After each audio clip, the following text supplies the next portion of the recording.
talk about our July 2021 Financial Independence Dividend Income Update. As you know, part of our financial independence plan for reaching FIRE in 2024 is living off of our passive income from our dividend-paying stocks. One of those stocks we're going to talk about today is Bell Canada, BCE.TO. So stick around, we'll let you know how much we received from Bell and the total that we received in July.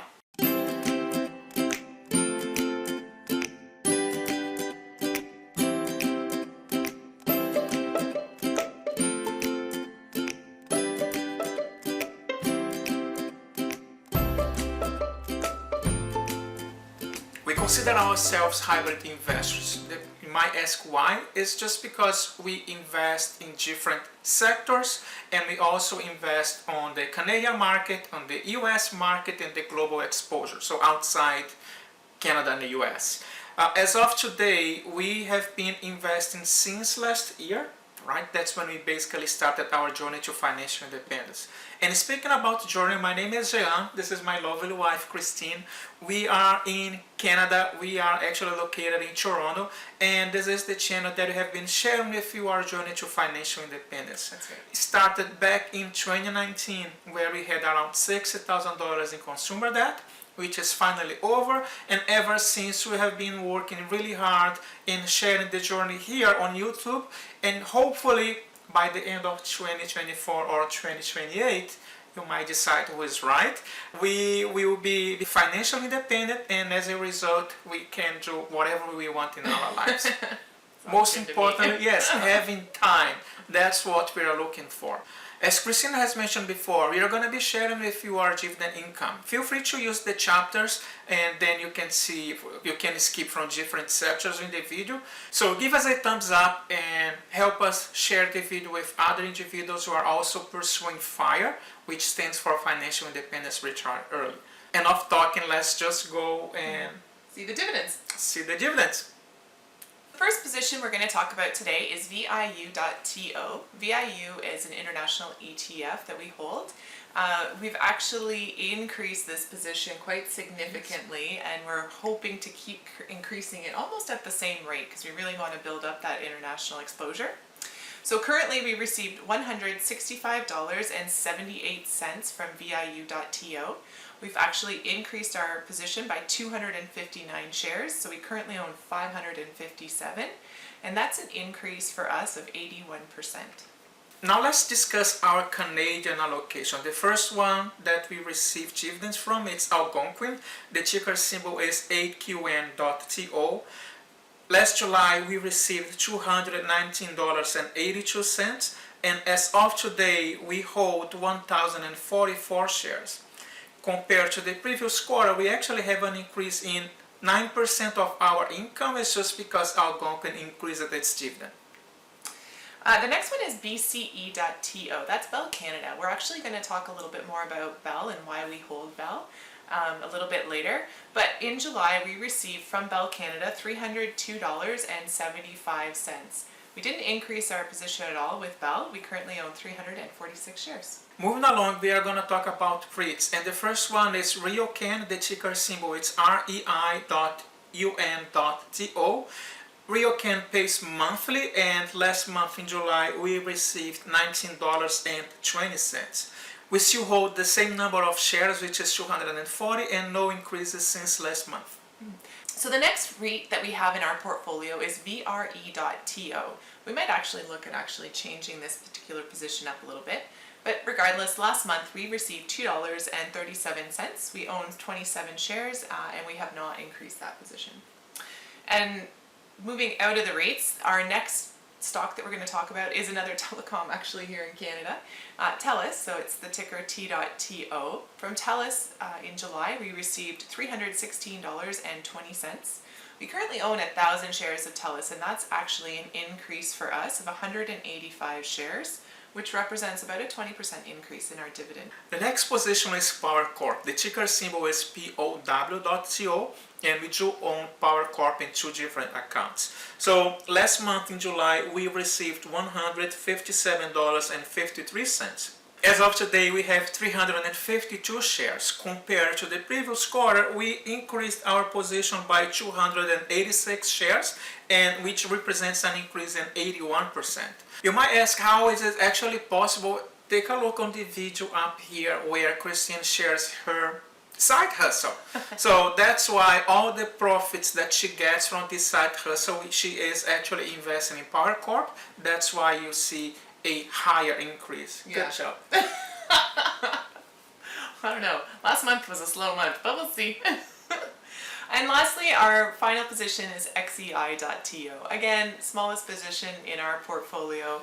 It actually only paid out 31 cents this past month, but that's because for some reason it showed up in one account on the 31st and it showed up in another account on August 1st. So anyways, we still only owe the 11 shares. We received 31 cents, and if we take all that into account, it's a 168% decrease. Yes. That's a great point, and that's how we do our calculation. We run the reports from our brokerage and we play around with the numbers. If the numbers they don't show up on that specific month, it's like we don't have it. It doesn't get counted. It doesn't get counted at all. So speaking of what it does count, it's how much we received in July. So we received $1,183.96. Dun-dun-dun-dun. Funny thing, it does represent a 30.64% decrease compared to the previous quarter. The reason for that I just mentioned a few minutes ago is just because two of the stocks that we were expecting to receive dividends in July, which are TD Canada and QQQ, they did not show up in July. We already received for August. So if you have not subscribed yet, I would recommend you to subscribe to our channel, and then you can see how much you receive from QQQ and also TD. It's going to be a great month in August. It is going to be a great month. If you were to consider TD, for example, for this month of July, instead of a decrease of 30.64%, we would be up around 20% with the same number of shares that we have from TD compared to the previous quarter. Yeah. If you have not seen yet, I'm also going to link here a playlist from our Dividend Income. Every single month we come here and we share with you how far away we are from our financial independence journey. Let's look at how close we're getting.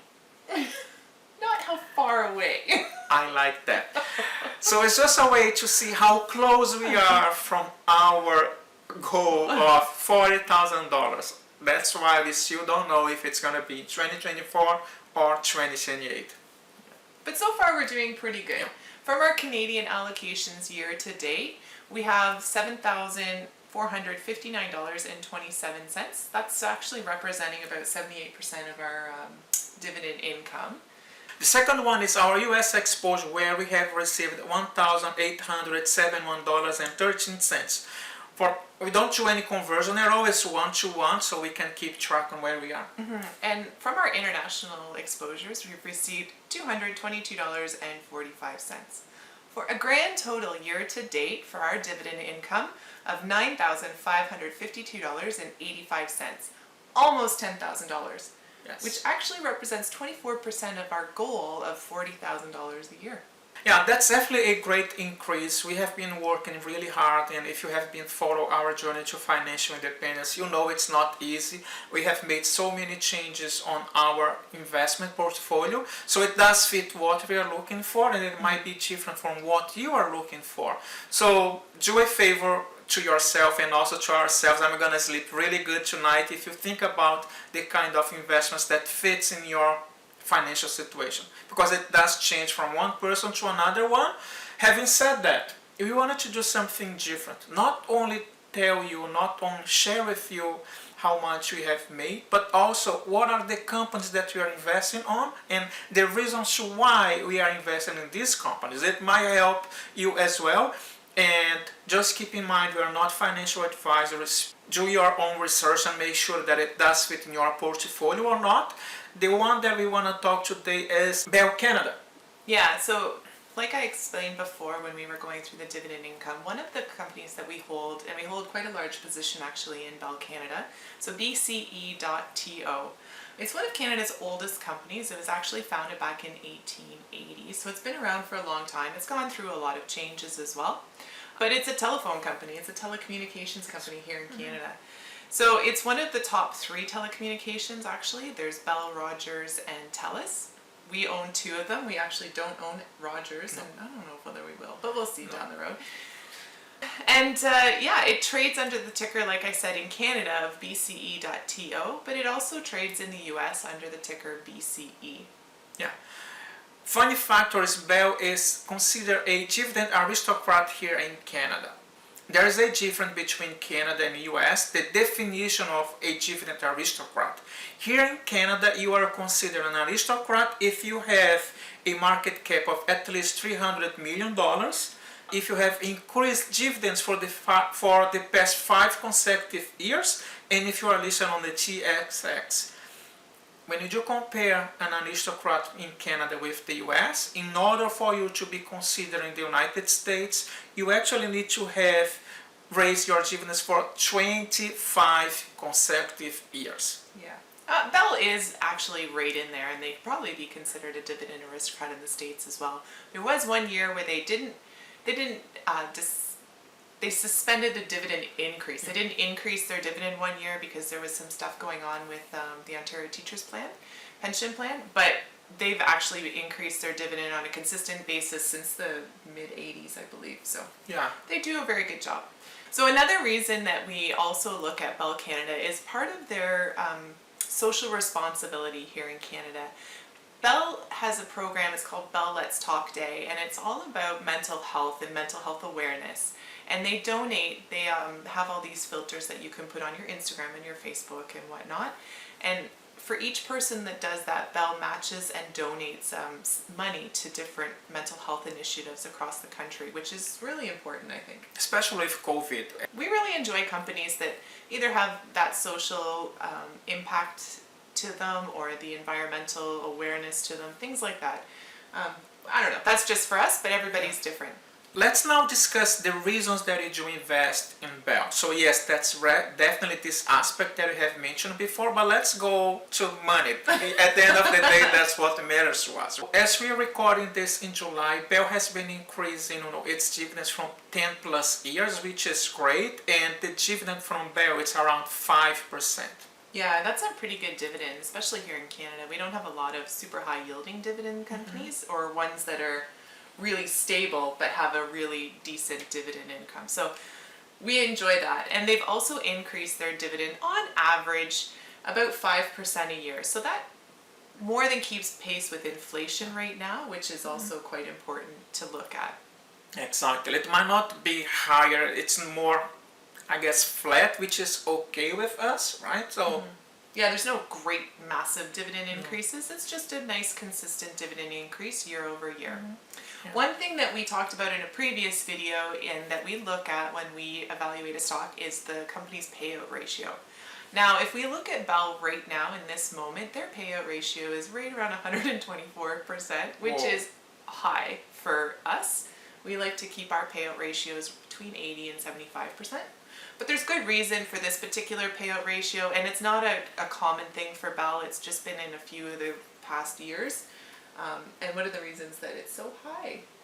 It's basically because they have to invest and expand their businesses. And one of the reasons is the 5G, which that's something that all the telecom companies, not only in Canada but across the globe, they are expanding their infrastructure. So that's the main reason. It's just a way that people are changing how they communicate, right? Bell was a landline company for decades and decades. Well, I don't know one person in our life that now has a landline in their house, right? Everybody's got cell phones or they're streaming things. They're just changing to keep up with the times. And being one of the largest telecommunications companies in Canada, all the other companies have to pay fees in order to use the infrastructure that Bell creates. So yes, there's an expenditure right now. It's not going to affect their dividend payout. They still have a really great cash flow. It's just high right now because they're investing in that infrastructure. Yes. Now I have a question for you. Let us know in the comments below if you have BEL in your portfolio or if you actually use one of BEL's products. I'm interested to know. So if you look at our dividend history with BEL Canada, we actually started back in June of 2020 with 200 shares. We increased that position over the course of the next few months, and we've ended with our current share position in December of 2020, and that was at 346 shares. We haven't increased our actual position, but from June of 2020, when we started receiving $166.50 in dividends, that's increased all the way to where it is now, and we receive $302.75 every quarter. So this year we're on track right now from BEL Canada alone to receive a total of $1,196. And our average share price, not only our dividends are going to be continuing to increase and we're going to be receiving that income, our average share price for BEL over the course of the time that we purchased it is sitting around $58.09. So we also have the capital appreciation that's been built into that share price as it's continued to rise back up. Exactly. So that's basically what we wanted to share with you this week. I hope that you are well and safe, and let us know in the comments below if there is any specific stock that we wanted to talk about. Remember, this is not financial advice. We are only sharing with you today our own experience. Do your own research as always, and we want you that you are well and safe, and we'll see you in our next video. Yeah, take care guys. We'll see you next week. Bye. Good. Do you feel better about that one? Yeah, I hope it's better. Okay. So no, you just finished talking for 10 minutes. Yeah. My turn. Okay, go. So if you look at the... Sorry, just remember to talk about these are the investments that we made, the number of shares, and how much we got paid. I'm not going to say each No, I know. one, Yeah. but I can say we've increased it, right? Yeah.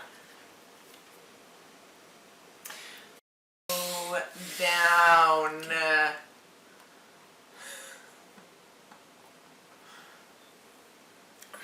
It's water. Should put some vodka in it. No vodka. But currently we receive $2.37 from, oh no, should I do that? Or I'm just thinking because you said let's talk about the REITs that I would put VRE next to RE. But there's one in between, I don't